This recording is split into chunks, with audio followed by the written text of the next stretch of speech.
Assalamualaikum warahmatullahi wabarakatuh. Alhamdulillah, saya diberi kesempatan untuk mempresentasikan makalah saya yang berjudul Prinsip TGM. Assalamualaikum warahmatullahi wabarakatuh. Saya Atika Rahma di sini akan mempresentasikan makalah saya yang berjudul Prinsip-prinsip Total Quality Management atau TQM pada mata kuliah Manajemen Mutu Pendidikan Islam. Di sini saya akan menjelaskan yang pertama adalah pengertian TQM secara umum karena kemarin-kemarin telah dijelaskan bermacam-macam pengertian TQM. Nah, yang kedua saya akan menjelaskan terkait landasan dan unsur TQM. Yang ketiga, prinsip-prinsip TQM serta implementasi dari prinsip-prinsip Total Quality Management dalam konteks pendidikan. Ya, langsung saja yang pertama adalah prinsip tentang pengertian TQM. Yang pertama adalah pengertian TQM. Saya jelaskan karena kemarin selama ini sudah dijelaskan dari makalah sebelumnya terkait penjelasan TQM pada ini. Jadi saya hanya menjelaskan secara umum saja pengertian TQM.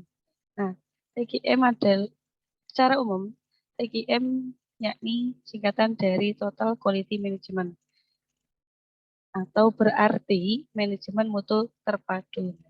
Kata total sendiri, total yakni adalah keseluruhan yang mencakup setiap orang, setiap hal, setiap aspek yang terlibat dan berpartisipasi dalam sebuah organisasi atau perusahaan. Jadi keseluruhan dari orang, keseluruhan dari hal atau aspek yang terlibat dalam organisasi itu dimasuk dengan total keseluruhan. Selanjutnya, kata quality yakni berarti memenuhi kebutuhan pelanggan. Jadi TGM ini berfokus pada kebutuhan pelanggan. Selanjutnya, sedangkan kata manajemen berarti sebuah usaha perencanaan untuk mencapai tujuan bersama. Saya dapat simpulkan bahwasanya TGM ini merupakan sebuah atau suatu pendekatan dalam menjalankan usaha yang mencoba untuk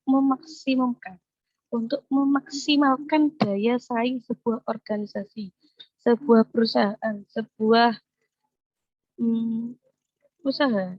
Jadi TGM ini pendekatan menjalankan usaha untuk mencoba memaksimalkan daya saing sebuah organisasi melalui perbaikan secara terus-menerus dengan tujuan untuk dapat terus meningkatkan nilai produk atau value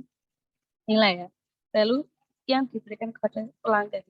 Nilai yang ditingkatkan secara terus-menerus ini tidak menurut sebuah barang.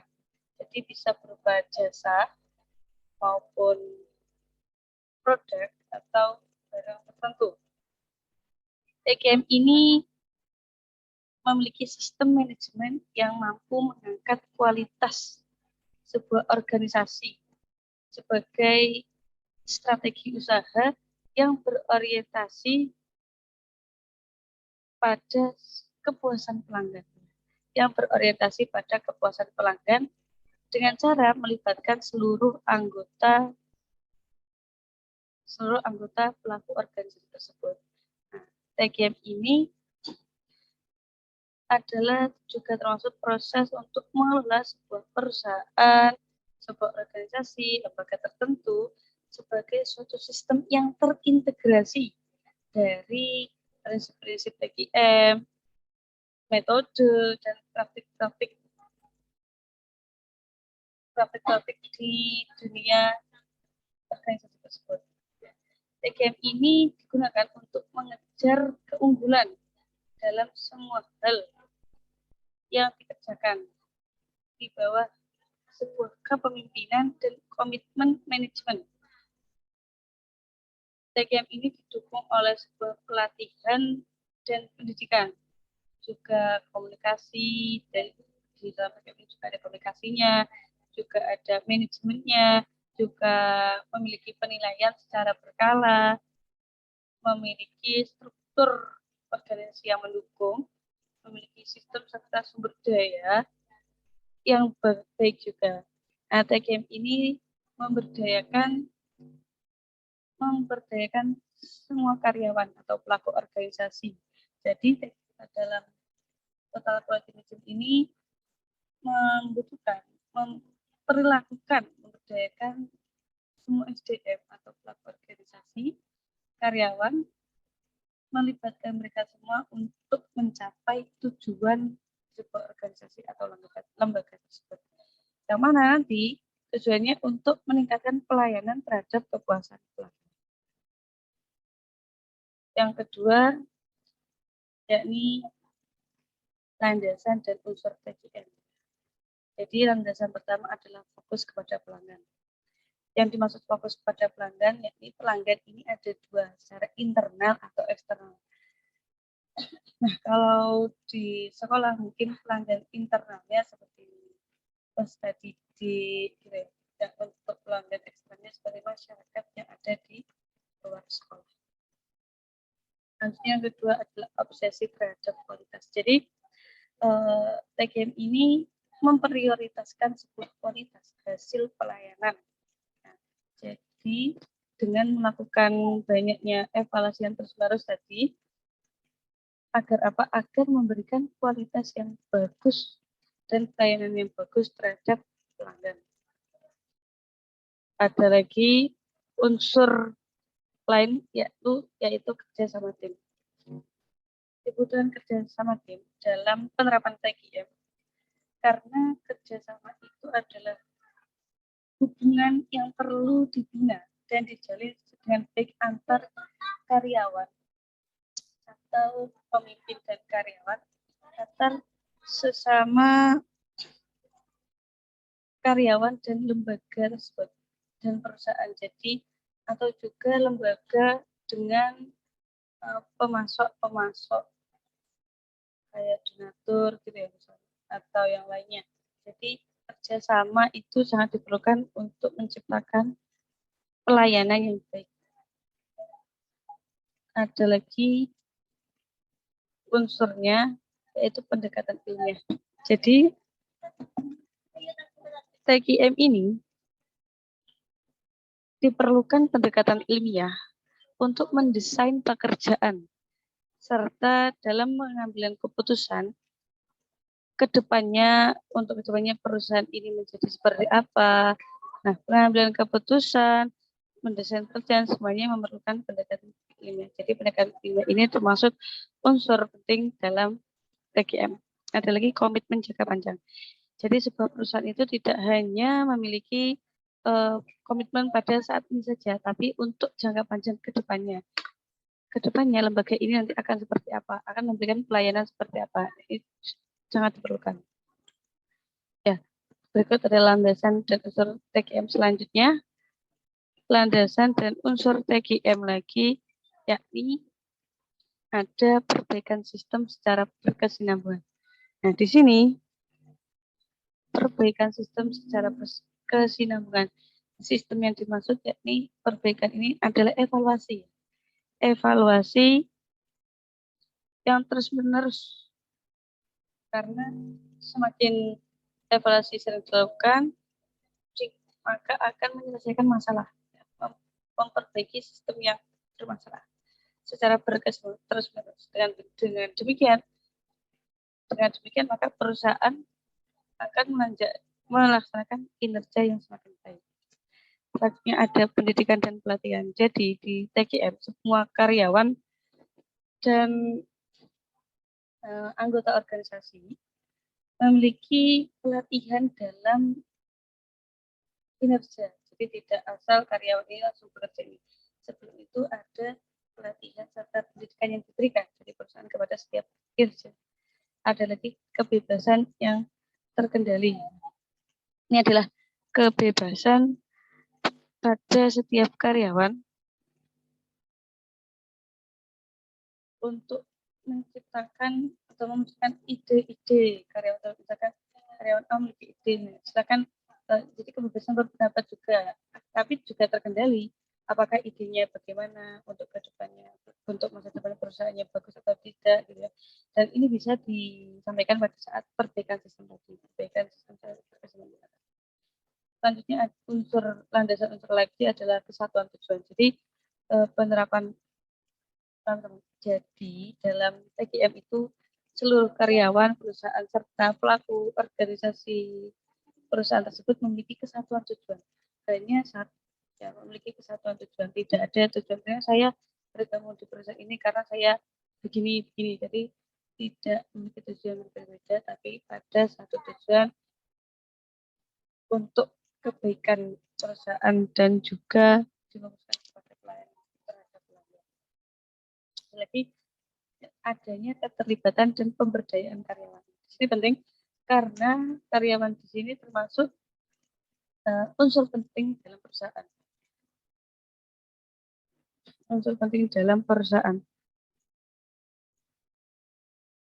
Nah, di sini untuk setiap karyawan diberdayakan dalam sebuah perusahaan karena setiap karyawan memiliki ciri khas atau memiliki keahlian pada bidangnya masing-masing. Semakin membuat karyawan terlibat, maka semakin karyawan itu merasa bahwa karyawan tersebut diakui menjadi sebagai bagian dari perusahaan tersebut yang mana tetap memiliki tujuan yang sama sehingga menghasilkan sebuah pelayanan yang baik. Nah, yang ketiga adalah prinsip total quality management. Di sini prinsip pertama adalah kepuasan pelanggan. Jadi sebuah organisasi tergantung pada sebuah organisasi, sebuah perusahaan, lembaga tergantung pada pelanggannya.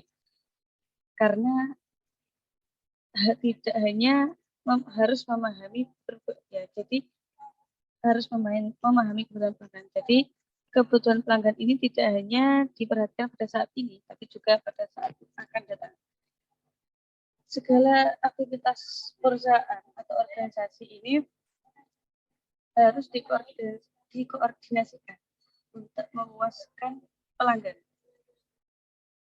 Jadi kualitas yang dihasilkan suatu perusahaan sama dengan nilai yang diberikan dalam rangka meningkatkan kualitas hidup para pelanggan. Karena semakin tinggi nilai yang diberikan hasil yang diberikan dari sebuah perusahaan, maka akan semakin baik pula, maka akan semakin besar pula kepuasan pelanggan atas pelayanan atau nilai yang telah diberikan dari perusahaan.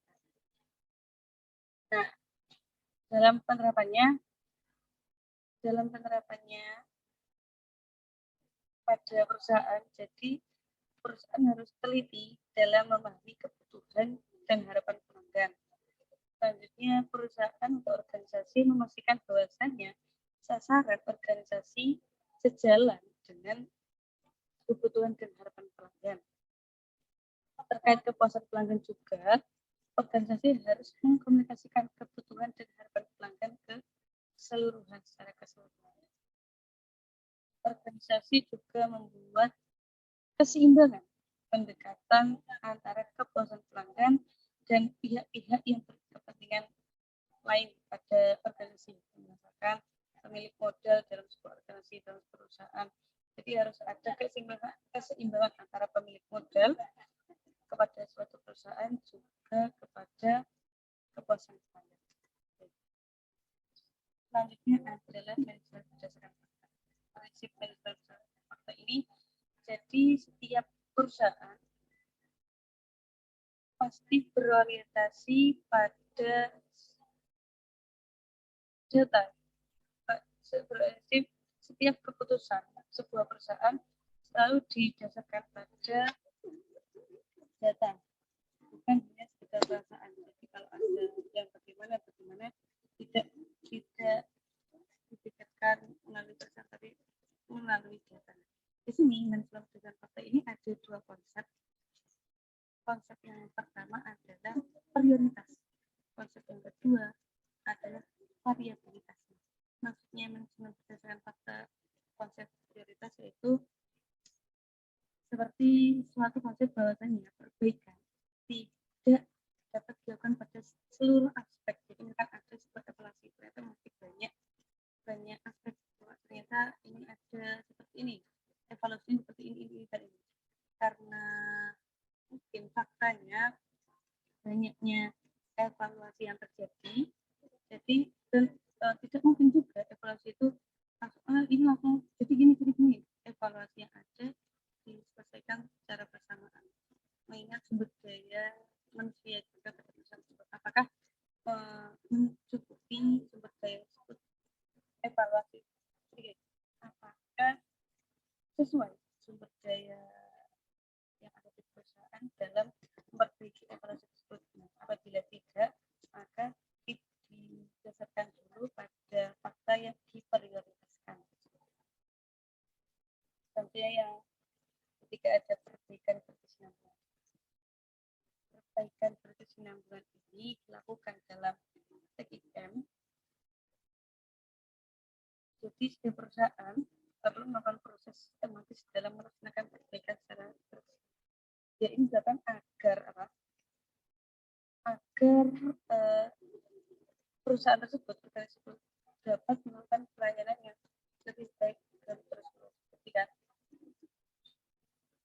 biasanya perusahaan besar itu melakukan shift pada perbaikan berkesinambungan ini melakukan konsep PDCAA.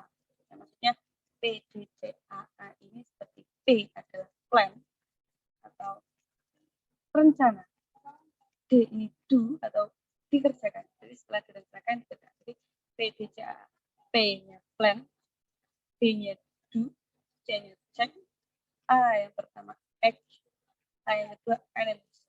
Ya, jadi yang pertama plan itu adalah perencanaan.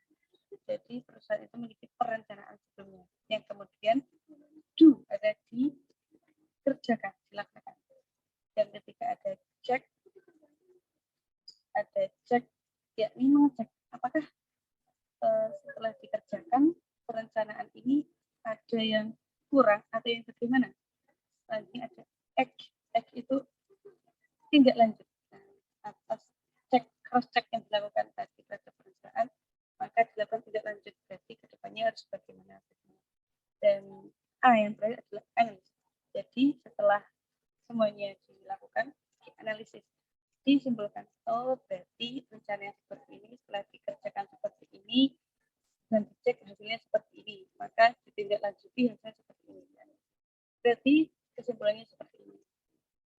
Nah, konsep PDCAA ini biasanya diterapkan perusahaan besar dalam prinsip perbaikan berkesinambungan. Jadi kalau ada evaluasi, terus untuk memberikan perbaikan, kalau dilakukan untuk tahu kesalahan belum ada, untuk selalu dilakukan perbaikan secara terus menerus. Nah, hal ini dilakukan agar mendapatkan perusahaan cepat tanggap mengatasi sebuah kerusakan atau mengatasi sebuah evaluasi tersebut untuk mendapatkan hasil pelayanan yang baik. Yang keempat, ada respect terhadap setiap orang. Jadi setiap karyawan dengan prinsip PGM ini dipandang sebagai individu yang memiliki talenta dan kreativitas yang khas. Jadi maksudnya respect terhadap setiap orang ini, karyawan merupakan sumber daya organisasi yang paling penting karena jalannya perusahaan, jalannya sebuah organisasi tersebut juga ditentukan dengan kinerjanya setiap karyawan. Jadi setiap orang dalam sebuah tingkatan organisasi memiliki keterlibatan secara penuh, ya, sesuai kemampuan masing-masing. Ya, dalam perusahaan, misalnya perusahaan mengupayakan setiap orang memahami pentingnya peran orang tersebut kan terlihat dalam sebuah transaksi agar orang tersebut sadar bahwasanya dia merupakan sebuah bagian dari perusahaan tersebut. Dengan demikian, kalau dia merupakan bagian, pasti kita akan memberikan sebuah kinerja yang lebih baik, yang terbaik untuk majunya proses untuk memberikan pelayanan. Setelah semua prinsip TKM terlaksana, maka akan terbentuklah perusahaan atau organisasi yang memberikan pelayanan secara maksimal terhadap kepuasan konsumen. Selanjutnya yang keempat, implementasi prinsip TKM dalam pendidikan. Contohnya dalam pendidikan yaitu pada kepuasan pelanggan ya. Kepuasan pelanggan tadi ada dua konteks pelanggan. Yang pertama pelanggan internal, kalau di sekolah itu adalah siswa. Jadi kepuasan siswa itu terdiri dari pelayanannya, sistem pelayanan sekolah seperti sarana prasarana sekolah, UKS, kesehatan sekolah, perpustakaan sekolah, koperasi, kantin, dan lain-lain. Kepuasan siswa inilah yang perlu diperhatikan pada pelanggan internal. Soalnya pada pelanggan internal, yakni seperti masyarakat, sebenarnya seperti kinerja sekolah ini dapat merubah perilaku siswa yang diprediksi sebelumnya. Jadi masyarakat yang berada di sekitar sekolah ini merasa puas bahwasannya sekolah ini mampu mengubah sikap perilaku siswa yang sebelumnya seperti ini siswanya dia setelah sekolah di sekolah tersebut, sekolah A, berubah menjadi lebih baik dari sebelumnya. Selanjutnya perbaikan berkesinambungan. Jadi contohnya saat misalkan sekolah mengadakan rutinan evaluasi terkait kinerja sekolah dalam waktu bulanan. Ada rapat evaluasi bulanan seluruh jajaran guru-guru serta petinggi sekolah. Hal ini dilakukan karena semakin cepat hambatan ada di sekolah terselesaikan, maka akan semakin baik kinerja atau pelayanan sekolah juga akan terlaksana secara maksimal karena sudah tidak ada hambatan.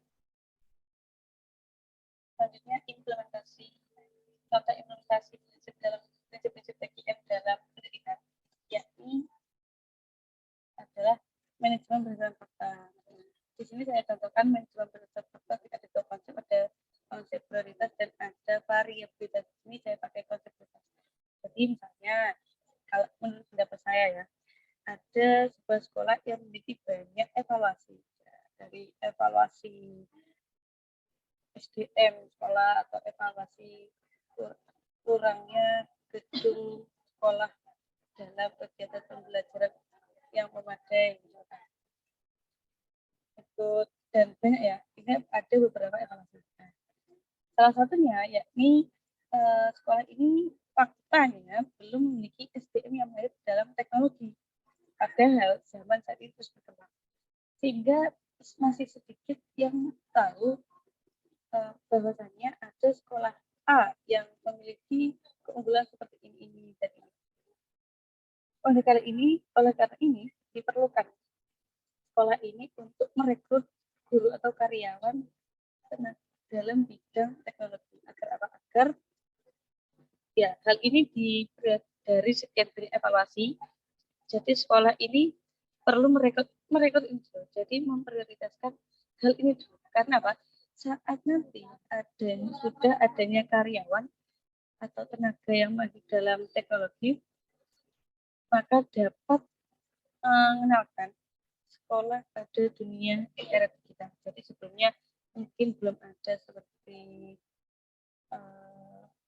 biasanya, kalau secara biasanya masih sekolah harus menyebarkan brosur sekolah, jadi menugaskan setiap guru-guru seperti perwakilan menyebarkan brosur sekolah di tempat ini, di daerah ini, jadi mengirim orang untuk menyebar brosur itu karena belum adanya tenaga pendidik atau belum memiliki karyawan yang banyak dalam ini diperlukan diprioritaskan lebih utama karena nanti saat sudah ada mungkin tenaga yang mahir teknologi tersebut dapat membuat situs web sekolah sehingga dapat memperkenalkan sekolah melalui internet atau medsos yang sesuai dengan era kita. Hingga dengan demikian banyaknya yang mengenal sekolah A tersebut. Ternyata memiliki keunggulan ini. Dengan demikian banyaknya juga nanti kalau sudah dikenal banyak orang tidak menutup kemungkinan bahwasanya nanti banyak yang mendaftar di sekolah tersebut. Kemudian karena banyak mendaftar, banyak pemasukan juga, dan dari pemasukan yang ada tersebut dapat menutupi evaluasi atau kekurangan sekolah yang tadi ditemukan banyak. Kan tadi ada banyak evaluasi. Diprioritaskan evaluasi yaitu mencari tenaga mahir dulu, karena dari tenaga mahir tersebut dapat bertujuan untuk mendapat pemasukan, ya. Sehingga nanti saat sudah adanya pemasukan, saat sudah sekolah berkembang, nanti dapat menutupi evaluasi atau kekurangan-kekurangan. Selanjutnya yaitu prinsip respek terhadap setiap orang. Respek terhadap setiap orang ini tadi sudah dijelaskan.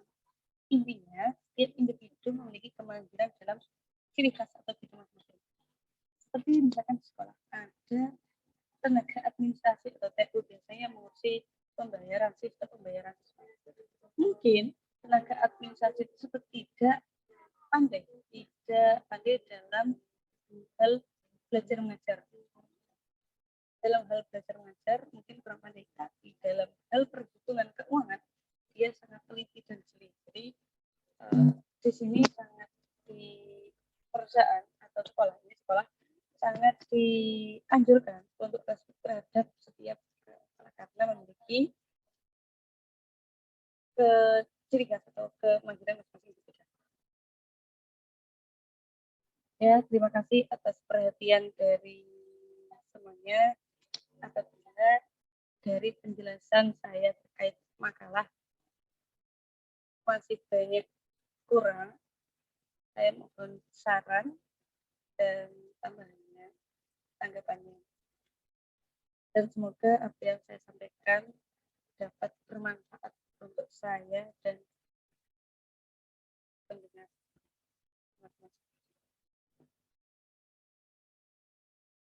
Demikian kesempatan dari saya.